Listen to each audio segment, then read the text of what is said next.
Welcome back to another episode of the Lender Podcast. I'm Bryce Matheson, and as always, this episode is brought to you by Lender. Lender is a loan management software tool designed to help you with every aspect of your business, from origination to servicing to payoff. Lender helps you with document generation, helps you with collecting monthly payments, dispersing monthly payments to your investors, taking in new loan applications, giving your borrowers a portal that they can log into, giving your investors a portal that they can log into. Pretty much every aspect of everything that you do inside of your lending business can be done and facilitated through Lender. You can check that out by going to joinlender.com. That's LENDR, joinlender.com. Now, on to the episode.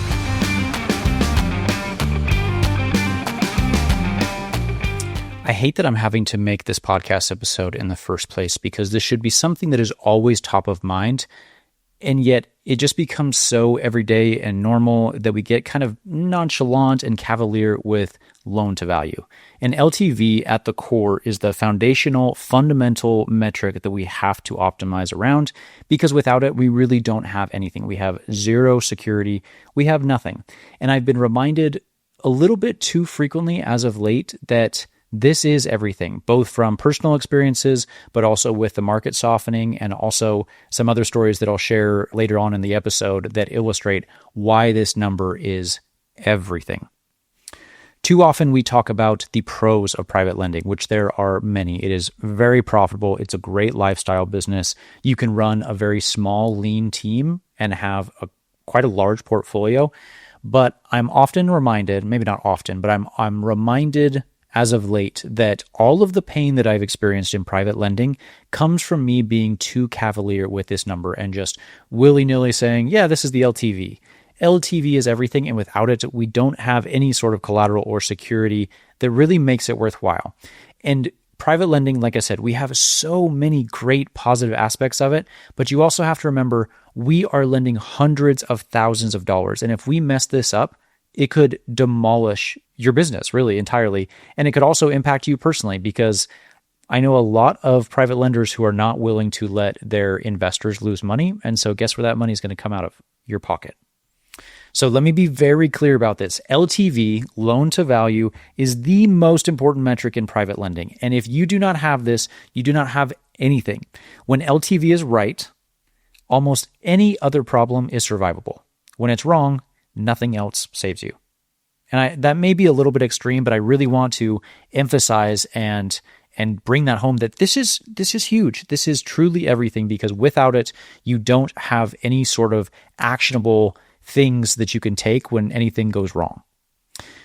Now, I get it. There are so many different aspects of private lending that we have to get into. So, for example, when a loan comes in, you start in your processes. And I find that a lot of private lenders are very system-based because we have a very systems-heavy business. There's a lot of moving pieces, and there's a lot of documents, and there's a lot of checks and this and that. And we're just worried about getting this deal through the pipeline as quickly as we can, and making sure that title is squared away, and then we've got the term sheets, and we've got appraisals if you do that, and getting all the borrower's documents, and just making sure that all the I's are dotted and the T's are crossed. And it's funny to me that LTV just kind of becomes like yep, looks good, and let's move on to the next step. Again, this is maybe more of an episode for myself as opposed to you, but hopefully it's beneficial as well. But I need to be better at making sure that LTV is a hard stop, as opposed to just like something that's a little bit more fluid, or like maybe a checkbox that we check off our list. Like, it is live or die. This deal is going to work, or it is not. I find myself too often getting comfortable with repeat borrowers who I know are, good operators, or they've done this before, or they've done that before.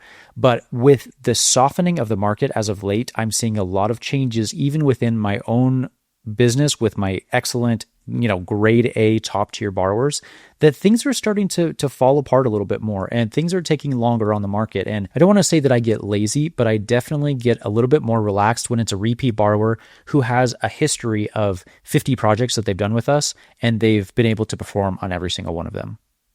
The thing that I need to remember is small exceptions, especially in this market, can compound into huge, large exposures later on down the line when things get tough.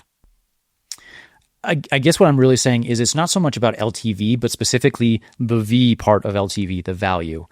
And too often, I know that I just either like, yeah, it should be around here, or it should be what the borrower says it is, or it should be right around here. But I think too often I just kind of go off of gut feeling where, I flipped a bunch of homes in this neighborhood, but value is very fluid. And on top of that, we need to take a little bit more of a buffer, maybe add some sort of a safety differential. So for example, if we say the loan is, 300, or the value is $300,000, we want to take 5% or maybe 2 to 5% off what we think is actually going to happen.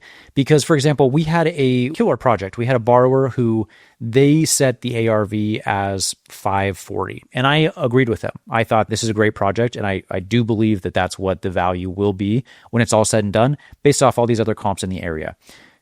6 months later, almost 6 months to the day, I think they were 1 day or maybe 2 days past their maturity date, that property sold for $495,000. I would have bet good money that it easily would have gone for 530, like no contest. But it went under contract and then came back up on the market, and then went under contract and came back up on the market 2 or 3 times until they finally got somebody who was, ready and willing to pull the trigger. And I don't think it's so much that the value was not there. I think it's that borrowers are a little bit scared. And then especially when you see a property go up on the market and then come down and then up and then go down and then up and then go down, it hurts your price, and it sucks, but you have to now go in and be like, okay, great. Now I have to adjust this down 15 or 20,000. And you do that 2 or 3 times, and yeah, pretty soon you start to affect your values. And so buyers right now, they're really wishy-washy. Whereas before you would see a lot of buyers who would perform 80% of the time. That's not the case. People get spooked and scared. And so that value is very fluid, which again, this is just a reminder for me to say, I need to make sure that my values are rock solid and bake in a little bit of a cushion that I may not have been doing so much in the past. Again, this should be no brainer, but value is really the only buffer that you have against bad comps, missed assumptions, shifts in the market, and borrower mistakes. All of those things are variables that can come into the aspect of a loan. And if the value is not there, then you're going to have some serious issues if something goes wrong, but typically when something goes wrong. And I don't want to be pessimistic. I don't want to say that everything is going to, be doom and gloom and everything is bad is going to happen. But very rarely does a project go 100% according to plan. There's always like a little foundation issue, or maybe, some materials got stolen. And so the windows aren't, going to fit, and we have to buy new windows and we can't return them. And so there's a $4,500 expense we didn't plan for. That is so common on all of these projects. Costs always go over, and value right now, at least, is a little bit lower than most people are anticipating. Okay. Let me start with the good first, because this is a really good example. I had a project as of late where pretty much everything that could have gone wrong did go wrong. And so it was a 6-month term, so 180 days. And this project finally closed after 462 days. It's a good borrower. We've done many projects with them in the past. And I was not as worried about this project as I would have been otherwise, because A, good borrower, but B, I had significant collateral. I had my loan to value was like maybe 40%. So our loan on this was $160,000. The property was being listed at $375,000. And so we were about to go into foreclosure because it had just been so long on this project and missed payments, and there were just all different things that went wrong. And mind you, this was a good borrower that we have done probably a dozen loans with in the past. I was nervous because the project was not going according to plan, but I was not nervous because of my position in the particular loan. So for example, this one had kind of been through the ringer. So again, good borrower, but he got sick and something happened and he stopped making payments, and he's been in the hospital and doing this. And then his brother was trying to help him. And so his brother decided to take over the project, but then come to find out that subs weren't being paid. And so there was mechanic liens. Anyway, they came to me and said, look, we've got liens on this property in excess of $350,000. And mind you, the property was listed at $395 or $375. I can't remember exactly. And they came to me and was like, well, we're probably going to wait for a better offer. We have it on the table, but it's not as high as we would like. And I told them, dude, you f***ing sell this property right now, or I am going to foreclose. And I think when I told them that, they kind of like jump back and they're like, whoa, like he's like really serious. I'm like, you are at 462 days. This is a 6-month loan. If you do not sell this, I will foreclose. And again, I think they were very taken aback by that, but I'm done. This has gone on way too long. And the only reason that I was able to do that is because my position in the loan was so low. I was first lien position, so I'm going to get paid out first. And keep in mind, we're going to tack on a shitload of legal fees and all these things for going through the foreclosure process. At least $25,000 is all that's going to cost. And it's going to take time, and it's going to be default interest, and it's going to take longer than you think. That being said, I was not concerned with my position in this project. I was not concerned at all because I know that I'm going to get paid. The second lien holder, maybe not. The third lien holder, maybe not. Probably not. They're probably not going to get the money that they owe. But my initial loan term was $160,000. I think with the mispayments and the default interest and everything like that, we were right around $200,000, or like $198 and change. But I was okay with that. I was comfortable with that because my loan to value was right around that 45-ish% range because it was going to sell for $375. Now, at the end of the day, they took my advice, which was good because I told them, look, I'm going to get paid regardless. I don't really care what you do, but either you could get some money right now, or we can go through the foreclosure process and have this on your record. And they decided to sell and accept the offer. So thankfully that one worked out. But again, long story long, it worked out because my position in the loan was excellent. Now, on the flip side, let's talk about another scenario where things did not go according to plan because I did not personally do the due diligence that I needed to do. So I had a specific scenario on a deal that I loaned on. It was actually a car wash. And so I was kind of excited about the project because we didn't do a lot of car washes and it's kind of a unique asset class. And I thought it would be a really cool loan. And so a borrower came to us, mind you, good borrower. He had lots of good history and track record with us. He came to us and said, hey, I've got this car wash. I think the financials are not where they need to be. So what I'm going to do is I'm going to buy it. I'm going to improve the, all the different equipment and clean it up and get it new vacuums and stabilize. And it's going to be worth this in, a year or so, whatever it may be. So he said, cool, looks good.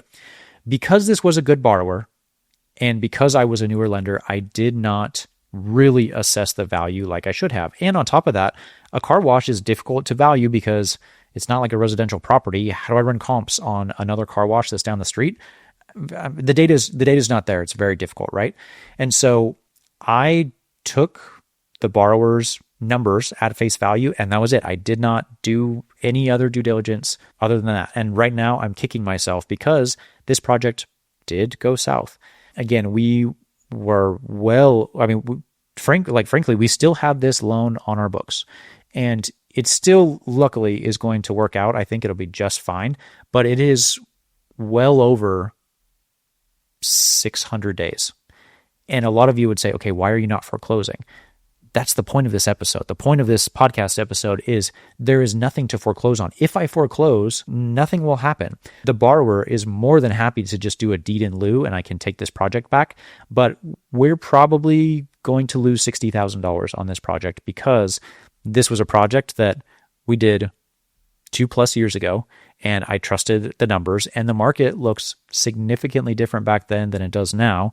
And so the value is not there. And I should have been significantly more cautious with the numbers and the values and everything like that because markets change and things adjust. And the borrower themselves, I think they'll probably make it work out and they may come up with some sort of payment plan or something to get us paid off. It will be okay. Worst case, I personally will lose $60,000. Obviously, I don't want that to happen, but it could have been $200,000. But this was a lesson for me to know you have to be so uber conservative. And maybe what that means is, I'm sorry, we're going to lose borrowers. And right now, we are losing a ton of borrowers because they are wanting 100% financing and 95 and 90% financing. And we're just not willing to do it. We're like, sorry, we'll do 70% on this one because we've been through the ringer. We have been through all of these past experiences, and I will not do this again. Just to reiterate, all of the pain that I've experienced in private lending, there's not a lot of pain. There has not been a lot of pain. It's been an overwhelming majority of it is positive. But all of the pain that I've experienced is me being too cavalier when I'm running my numbers and assessing the values. And so I'm probably sound like a broken record at this point, but I just want to really like hit this home and nail this home that it is everything. Now, here's another case study of a very sticky, awful situation that I would never wish on anyone. This is a close friend of mine, and he is a private lender, or was a private lender. I don't know what's going to happen with this particular scenario because it quite literally could wipe him out financially because of this very exact same thing. So I'm not going to name names. You may know who you are. That's okay. Hopefully it's okay that I'm sharing this story. There were some issues with fraudulent appraisals. And so they had a particular borrower that was going through and creating false appraisals. And so, I don't know, when you get an appraisal, you're like, cool, well, clearly this was done by an appraiser and they know the market and the area better than I do. And there was all the comps and like it looked 100% legit. And they did 4 or 5 loans for this particular borrower when they started to notice issues. And mind you, this is 4 or 5 like simultaneous loans for this particular borrower. They were lending on some homes that the underlying home probably was worth $100,000, but they were cooking up these false appraisals that were going for 200 or 215 or 225. And they said, cool, we got this piece of paper from the appraiser and the numbers look good, the values look good. And so, when someone's going out and said, cool, I'd take a $180,000 loan out on a 225 property, like those numbers more or less kind of make sense, right? Loosely. And so they did it and they moved forward and they loaned on these. And guess what? These homes are worth $80,000 to $100,000. So guess what? You've got a $180,000 loan on an $80,000 property. You lose $100,000 per property. And if you do 4 or 5 different projects, guess what? You are now underwater by $100,000. And what are you going to do? Normally, you take the home back. But what if the value is not there? You lose. There's nothing you can do. Yeah, you can go after the borrower, but chances are, if they've done this to you, they're probably doing it to how many other different people? And guess what? That money is long gone. You are never, ever, ever going to get that back. So you could take back the home, but again, you're underwater by $500,000, $500,000. How do you recover from that? That is so difficult to do. So difficult to do. And it's terrifying. It's so scary. So again, I love private lending. I think it is an incredible business model, but I don't know how to hit this home more clearly that please do not take these things at face value. What they should have done is when they got that appraisal for $225,000, they still should have gone in and run their own numbers and look at their own comps and been like, where are you? What? I don't believe this. In many, maybe not many scenarios, but I have received appraisals from borrowers in the past where they'll say, yeah, the project is worth, $460,000. And I'll go back and I have a good realtor buddy of mine who will run some CMAs for me. And I was like, dude, I don't see, is there something I'm missing? I don't see the numbers here. And he's come back and be like, there's not a chance this goes over 310. Not a chance it goes over 310. But his appraisal says 460. Do not take that at face value. If you do that, you will lose money, could be in excess of hundreds of thousands of dollars. There are so many scenarios where you have to double check this. You have to.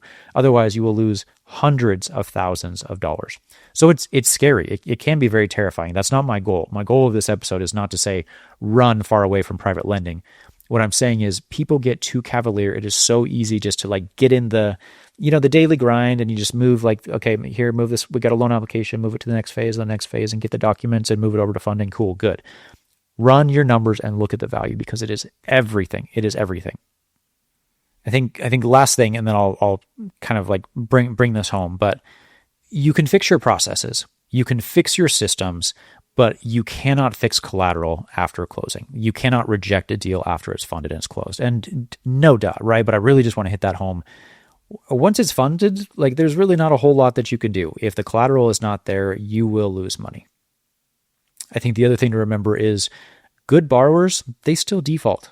We've done, like I said, we've had scenarios where borrowers have done 25 plus loans with us. And then all of a sudden there's just one that just like wipes them out completely and they have health issues or they have to file for bankruptcy or, mental health issues, or they just literally disappear. Like we cannot get a hold of anyone. these things happen, and it's just the nature of the business. And so again, this is probably more so for myself than any of you guys, but I hope it's still valuable, is that just as a reminder, please, please, please make sure that the value is there. Okay, last thing, and then I'll wrap this up. I just want to reiterate that every major loss that we have taken in private lending, which I don't want to say there's been many, but every loss that we have taken has been due to me, the underwriter, not doing my job well enough. I'm too cavalier with my numbers, or I just take the borrower's word for it, or they say, yeah, ARV is going to be this.